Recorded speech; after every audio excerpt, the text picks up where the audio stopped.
सुप्रभात बच्चों। पाठ 3 भारत का अतीत गौरव। इस पाठ में आप लोगों ने पहले 2 भागों में जाना कि भित्ति चित्र किसे कहते हैं और ललित कला की परंपरा कैसे भारत में सभी जगह फैली हुई है और जो भारत के लोग हैं वो किस तरह अपने त्योहारों को और यात्राओं को किस तरह मनाते हैं, इसके बारे में हम लोगों ने जाना। इसके बाद आता है स्थापत्य कला। स्थापत्य कला यानी वास्तुकला। वास्तुकला के बारे में भी मैंने बताया। वास्तुकला किसे कहते हैं? जो आप देखते हो, जो ऐतिहासिक पौराणिक जो महलें हैं, जो इमारतें हैं, वो उसमें जो आपको दिखाई देता है वो कलाएं वास्तुकला कहलाती हैं। तो दक्षिण भारत के मंदिर के में जो चित्र मूर्ति वो सब क्या है, स्थापत्य कला को दर्शाती हैं। तो बच्चों ये हो गया स्थापत्य कला के बारे में। आगे हम देखेंगे कि किस तरह मूर्तियों में परिवर्तन होते रहा। इस चित्र में आप देखते हो बच्चों, सभी मूर्तियां जो है किस धातु से बनी हुई है? सभी क्या है, काले रंग के है। तो ये सभी कुछ क्या है, पत्थर से बने हुए हैं। तो ज्यादातर हम मंदिर में और जो पौराणिक जो इमारतें हैं वहां पे जब हम देखते हैं तो ये क्या है, जहाँ पर भी हमें मूर्ति दिखाई देती है, ये सब कुछ मूर्तियाँ कैसी हैं, पत्थर से बनी हुई है। तो बच्चों, जब ये लोग क्या करते थे, यात्रा या उत्सव वगैरह बनाते थे तो इन मूर्तियों को क्या करते थे, घुमाते थे। यानी पूरे लोग वहां पर इकट्ठा होकर इन मूर्तियों का दर्शन लेते थे। लेकिन जब यात्रा उत्सव होता था, ये मूर्तियों को उठाना क्या हो जाता था, भारी हो जाता था। इसलिए लोगों ने सोचा कि इसके बजाय कुछ हल्के धातु से हम मूर्तियां बनाएं। तो धीरे धीरे उन लोगों ने अलग अलग आविष्कार किया और मूर्ति बनाना तैयार किया। तो सबसे पहले उन लोगों ने तांबे की मूर्ति का आविष्कार किया। तो बच्चों, यहाँ पे आप बहुत भगवान के सभी भगवान की मूर्तियां देखते हो। जो पहली मूर्ति है वो भगवान गणेश की मूर्ति है। लेकिन इसका रंग जो देख रहे हो आप, लाल कलर का दिखाई दे रहा है, लाल रंग दिखाई दे रहा है। तो इसे हम तांबा कहते हैं। तो ये तांबे का कलर का क्या है, मूर्ति है। तो आप तांबा यानी आपके घर में भी पूजा पाठ के लिए जो लोटा रखा जाता है वो तांबे का होता है। तो उस धातु से क्या करते थे, इन लोगों ने मूर्ति बनाना तैयार कर दिया। धीरे धीरे इसमें परिवर्तन होते गया और फिर उन लोगों ने कांसे की मूर्ति तैयार की। तो बच्चों, यहाँ जो दूसरी मूर्ति आपको दिखाई दे रही है, ये कांसे की मूर्ति है। तो इस मूर्ति को उन्होंने क्या है, इस धातु से मूर्तियों को बनाना इन लोगों ने शुरू किया। तो कांसे नहीं बच्चों, जो अभी आजकल आप घर में देखते हो, पीतल पीतल की घंटी होती है, दिया होता है ना, मूर्तियां भी होती है। लेकिन ये पीतल नहीं है, कांस एक थोड़ा अलग से हट के धातु है जिसमें क्या होती है, चमक होती है, जो अभी लुप्त हो गई है। इस धातु को हम अधिकतर अभी नहीं देख पाते। अगर किसी के घर में कहीं एक दो हमको मिल जाएंगे, क्योंकि उनके क्या है, अपने पूर्वजों से मिला हुआ सामान है या फिर मूर्तियां होंगी जो हमें देखने के लिए मिलेगा। लेकिन अभी कहीं पे भी बाजार में इस धातु का कुछ भी नहीं बनता है, लेकिन पीतल को हम देखते हैं। लेकिन धीरे धीरे क्या हो गया, तांबा हो गया, कांस और पीतल के बाद इन लोगों ने उससे भी हल्के धातु का मूर्ति तैयार करना शुरू किया। तो कौन से हल्के धातु थे, वो था सोना और चांदी। तो यहाँ पर भगवान गणपति की जो, गणेश की जो मूर्ति देख रहे हो बच्चों, तो ये सोने की है और माँ दुर्गा की जो मूर्ति है ये चांदी की है। तो इस तरह ये धातु क्या है, बड़ी मूर्ति बना सकते हैं, लेकिन क्या है, हल्के होते हैं। जब आप इसको उठाते हैं तो ये हल्के होते हैं। तो इस तरह की मूर्तियां बना के क्या करने लगे, अपनी यात्रा और उत्सव बनाने लगे।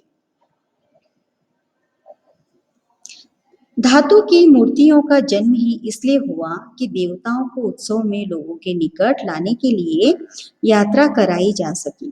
धीरे धीरे चित्रकला और मूर्तिकला धर्म का आधार होकर राष्ट्र के जीवन का मुख्य अंग बन गई। तो बच्चों, पहले इनका जो क्या था, लक्ष्य ये था कि लोगों को इकट्ठा करे, देवी देवता को दर्शन करवाए और इस धातु के बारे में उनको बताए। लेकिन धीरे धीरे क्या हुआ, ये जो चित्रकला है, मूर्ति कला है, धर्म के आधार पर क्या हो गया, राष्ट्र के जीवन का ये अंग बन गया। धर्माचार्यों के निराकार संबंधी शुष्क सिद्धांत। शुष्क सिद्धांत यानी क्या बच्चों, इसका अर्थ होता है सरल सिद्धांत, सिंपल प्रिंसिपल। धर्माचार्य यानी जो धर्म की शिक्षा देता है, धर्म के बारे में जो नॉलेज देता है, उसे हम धर्माचार्य जी कहते हैं। जब सामान्य जन समुदाय के हृदय पर अपना असर डालने में निष्फल हो जाते हैं, निष्फल निष्फल यानी बिना फल के, तब ललित कला उन्हीं सिद्धांतों को जन समुदाय में फैलाने का प्रयत्न करती है। तो धीरे धीरे क्या है, ये जो सिद्धांत है जन समुदाय में फैलाने में क्या है, प्रयत्न करती है। प्राचीन काल से ही हमारे देश में कला ने धर्म की सहचरी, सहचरी यानी बच्चों साथ में चलने वाली, यानी प्राचीन काल से क्या है, हमारे देश में क्या है, कला जो है धर्म की क्या है, सहचरी बनकर जनता में संस्कृति, शिष्टाचार, सदाचार का प्रचार किया है। ये क्या है, हमारे पूर्वजों से क्या है, एक दूसरे को मिला हुआ उपहार है। हम लोगों ने अपने पूर्वजों से सीखा है कि हमें किस तरह रहना है, अपनी संस्कृति को आगे कैसे बढ़ाना है, कैसे शिष्टाचार से हमको रहना है। तो ये सब कुछ हम लोगों ने अपने क्या है, अपने पूर्वजों से सीखा है, जो हम आने वाले आगे पीढ़ी को देंगे। भारत में इस समय जितनी भी कलापूर्ण प्राचीन इमारतें हैं, वे अधिकतर देवालय, मठ या समाधि स्थल हैं। तो बच्चों, अभी भी आप जहाँ भी पर्यटन स्थल है देखने के लिए जाते हो, तो ज्यादातर क्या है, देवालय और मठ और समाधि स्थल है। जिस तरह आप ताजमहल को देखते हो और गोल गुम्बद, ये दिखने के लिए बहुत ही सुंदर इमारतें हैं। इनका जो निर्माण है मुगलों ने किया है। लेकिन बच्चों, ये बाहर से देखने के लिए इतना सुंदर है, लेकिन ये एक समाधि स्थल है। इन दो दो जो इमारतें आप देखते हो, ये क्या है, समाधि स्थल है। कुछ इमारतें ग्रह नक्षत्रों की गतियों के परीक्षण के लिए बनाई गई थी। तो कुछ ऐसे इमारतें थे जहां पर ग्रह नक्षत्र किस तरह क्या है, उनकी गतिविधियों को देखने के लिए या परीक्षण करने के लिए ऐसे इमारतें भी क्या है, बनाई गई थी। दिल्ली के निकट महारैली में स्थित कुतुब मीनार वास्तव में एक ध्रुव स्तंभ है। तो बच्चों, कुतुब मीनार ये शब्द कहाँ से आया? कुतुब ये पारसी शब्द है, पारसी भाषा से इस शब्द को लिया गया है। तो बच्चों, कुतुब इसका अर्थ है ध्रुव। ध्रुव यानी क्या? ध्रुव स्तंभ, स्तंभ यानी इमारत। तो जो सदा के लिए एक ही जगह जो के त्यों खड़ा हुआ रहता है, जो स्तंभ है, उसे क्या कहते हैं? ध्रुव स्तंभ कहते हैं। और जो नाम रखा गया वो है कुतुब मीनार। 1500 वर्ष पुराने अजंता की गुफाएं और एलोरा तथा एलिफेंटा के कलापूर्ण मंडप दर्शनीय हैं।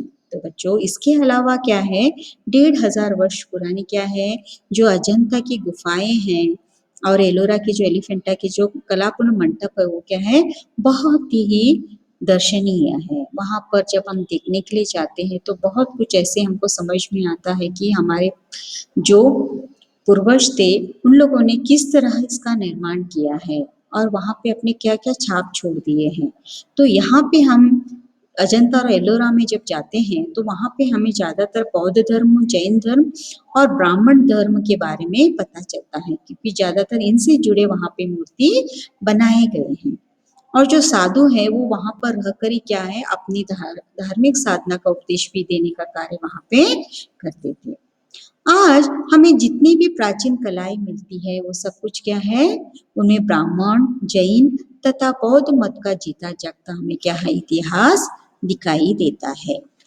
तो बच्चों, यहाँ तक आप लोगों ने जाना कि हमारी जो वास्तुकला है वो क्या है और किस तरह जो पत्थर से बनी हुई मूर्तियां थी उसका कैसे परिवर्तन हुआ और हल्की धातु के मूर्तियां बनाई गई, ताकि लोग इकट्ठे हो जाए और इस भगवान का दर्शन कर सके। इसके बाद आप लोगों ने जाना कि किस तरह कुतुब मीनार का क्या है, निर्माण किया गया, किस लिए निर्माण किया गया, कुतुब मीनार यानी क्यों, इसका अर्थ क्या है, और अजंता एल्लोरा में क्या हमको समझ में आता है।